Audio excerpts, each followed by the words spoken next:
Tell us the story. Okay, well, it was last Friday night. I was walking home from the bar, and this woman started coming towards me. There's nothing quite like that first bite of a meaty meal, and that's certainly what Capcom have served up here.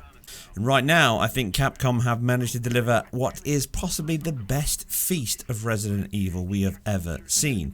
It's the most perfectly balanced between the old school and the modern, taking many of those elements we saw in 2017's Resident Evil 7, which pushed the franchise back into the spotlight and back on track, no doubt about that, with its excellent VR mode, which I've covered in depth. You can check the links on screen and below, and its comparison across PC and console alike. But here, I did get review code from Capcom, but only for the PS4, so I had to wait for my retail copies and my PC download key. So I've got those now, so I'm covering the Xbox One, the Xbox One X, the PS4 and the PS4 Pro here, followed by a separate PC analysis and much more, including an in-depth dive into the technical analysis and intricate details that the RE engine delivers here, and really impress at high frame rates and high visual quality across every platform imaginable. Diving into the PS4 and the Pro version earlier this week, before launch, it was evident that not much has changed from the demo, and that's true on the Xbox One and the Xbox One X, and certainly the PC, I'm sure.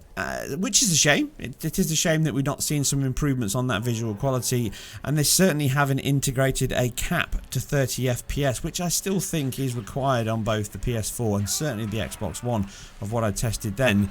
But I'm not going to drag this out. Not much has changed from that original demo. If at all, we are still seeing pretty much the same areas. So this isn't going to be a long video, but it's going to centre on the performance across all versions and the comparison. So at least you get that informed, and I can get it out of the way and concentrate on much more interesting things, which is what the team and the RE engine are delivering here, which is exceptional. If you are interested in how this compares to the original 1998 classic, then you can check my earlier release this weekend, which covers that spoiler free. So if you've played the demos, there's nothing there to spoil you at all. Check it out. It's me rambling on about how great this series is and how much I enjoyed it. Here though, we're concentrating on the visual quality between the versions. Taking the base Xbox One and the base PS4 mode, we see an identical resolution output as we saw in the demo, which is 1920 by 1080. But it does look like the Xbox One is using that reconstruction method, which gives a slightly softer, more broken image quality than what we see on the PS4, which can actually look quite sharp and clean at many points. But that reconstruction element actually kicks in, and I'm inclined to believe it's certainly not the same as what we see on PC, which I'll cover in a moment. But the interlace mode that's available on PC that I've covered way back with the original Resident Evil 7, it's not as good here as I covered in the demo. It's a very different solution. What I think is going on is they're not actually reconstructing the pixel count. So the geometry triangles, they're all actually natively rendered at 1920 by 1080. I think they're actually reconstructing the shading element. So the shading element itself is being cut down, probably half height and half width on the Xbox One. And that's evident when you slow the frame down, look at slow movement, or look at cuts of shots. You can see where that dithering kicks in, which isn't evident on the PS4. And that gives you a much softer, blurrier look. And if you zoom in, which I don't tend to do a lot, and slow it down, but you can see an example of it here when I zoom in and slow it down between the Xbox One and the PS4. You can see the lack of high frequency details with the lines in the door, the open sign, the chalkboard, the edges on the pavement. Everything is much softer and smudgier on the Xbox One. Now in action playing the game, it's very hard to spot. You're only really going to notice this. It looks far worse here. I'm trying to give you an example of what's going on.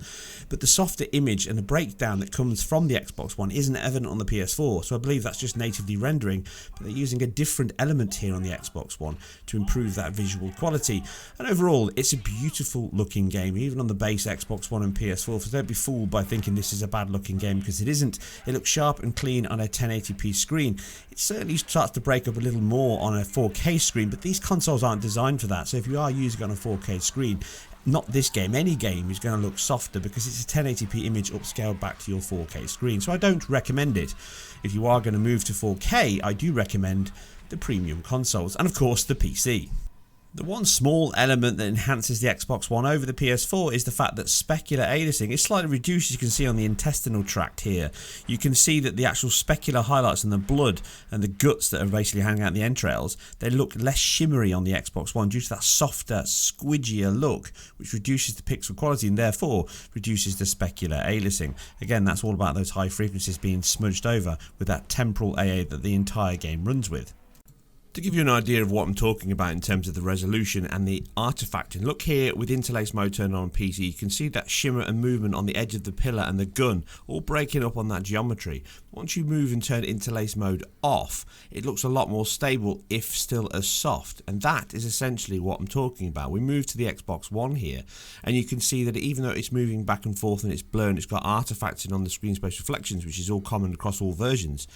It doesn't break down like the interlace mode on the PC, so it's certainly not using the same technique, and that's what leads me to believe in some other elements I've checked out that actually it's rendering the depth buffer, the geometry, in full resolution, or at least using EQAA to increase that back to a full 1920 by 1080, and then it shades all those elements on a much lower quality and uses the temporal AA to bring it back up to speed, and that's why you get a much softer look, because those two combinations make everything look softer and blurrier.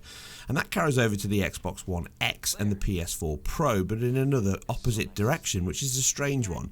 Using the screen we saw before, you can see the resolution scale is quite clear, or at least the clarity scale is quite clear. Xbox One at the bottom, then we move to PS4, then we move to the Xbox One X.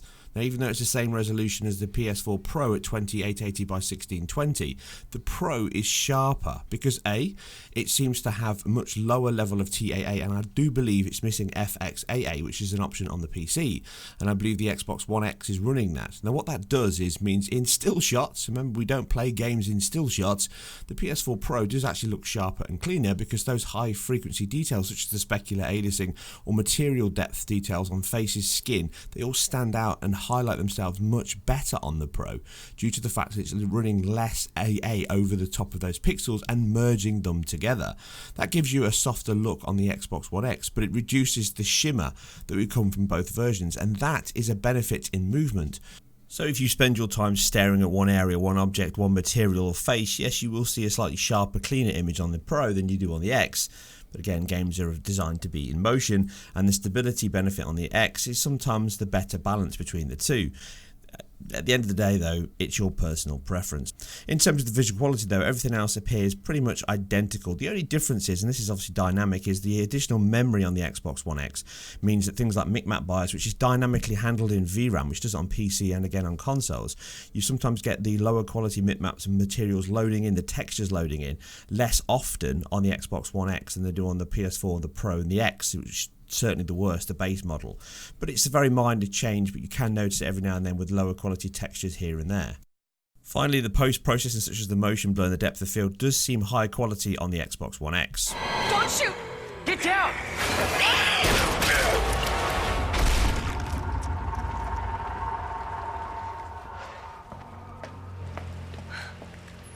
You alright? Yeah, I think so. Thanks. You can thank me later, when we're safe. Holy shit.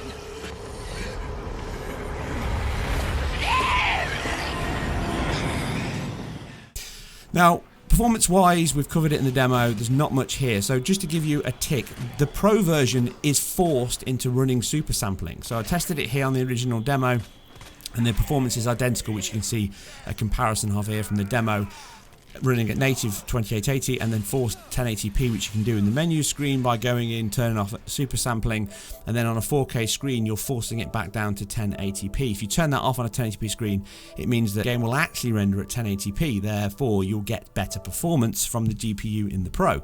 You can see here that even with that turned off, the game itself is overriding that and the operating system forcing it out to a native 2880 by 1620 or checkerboard. Moving into the final retail build, or the release build here, we can see that the performance is pretty much identical, again forcing the new version to force 1080p. The demo is on the left, the new retail version on the right. They're identical, the performance is identical, well within margin of error due to the fact that we're running identical runs as near as we can to get to that point. So there are going to be some differences slightly, but you can see the performance levels, the low point, 50, 51. Like I say, it's well within margin of error, and the averages come out pretty much the same, and the cutscene at the end of this demo runs exactly the same. Now, I did look at the Xbox One X and the Xbox One, and they are the same as they were before, so I'm not going to spend even more time giving you more frame rate analysis that matches what you saw before. The Xbox One is pretty much a 30 FPS title. The PS4 is not that far away from it. You can see an example of here comparing the Pro to the PS4. If people want more frame rate analysis, by all means ask me, but I don't see the benefit in analysing the game again. I did take a good look, for 3 or 4 minutes at the same point on the X, and it's the same. It's exactly the same as the demo. We can see it here from the Pro to the retail in the demo. We can see it here from the PS4 to the PS4 Pro, comparing it from the original demo as well. And the Xbox One X is better in gameplay than the Pro, and it's worse in cutscenes than the Pro. And that really is where you sit with performance. It's not a huge difference. The Xbox One X and the Pro are definitely 60 FPS titles. They deliver that most of the time. The average frame rate, you can see the details and the averages in the description comment below. So they're very, very close. Whereas the PS4 and the Xbox One are not that close. Now, what's more important than the average frame rate is the 95th and 99th percentile frame time. And that's where the Pro and the X come out with their 16.67 milliseconds on the 95th. And both the PS4 and the Xbox One hit 95th percentile at 33 milliseconds. Now, it's great that they hold on to that 33 milliseconds. That's the most important part. But it can feel inconsistent. To me, I don't mind playing the PS4 version. It does judder at certain points, but it's pretty smooth overall. I would have preferred the X to have that cap in place. I would have preferred the PS4 to have that cap in place as an option on both versions at the very least.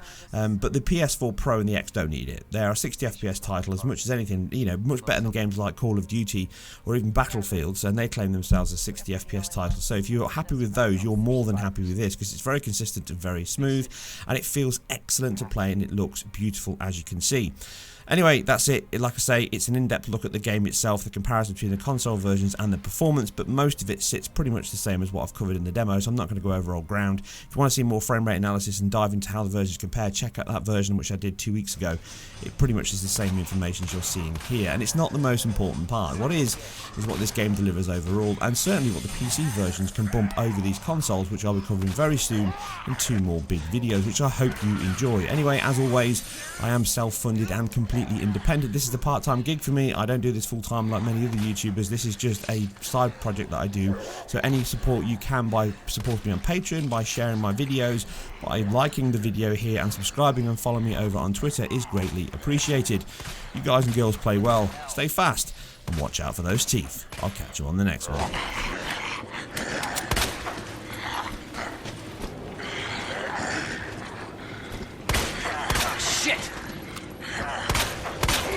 Shit!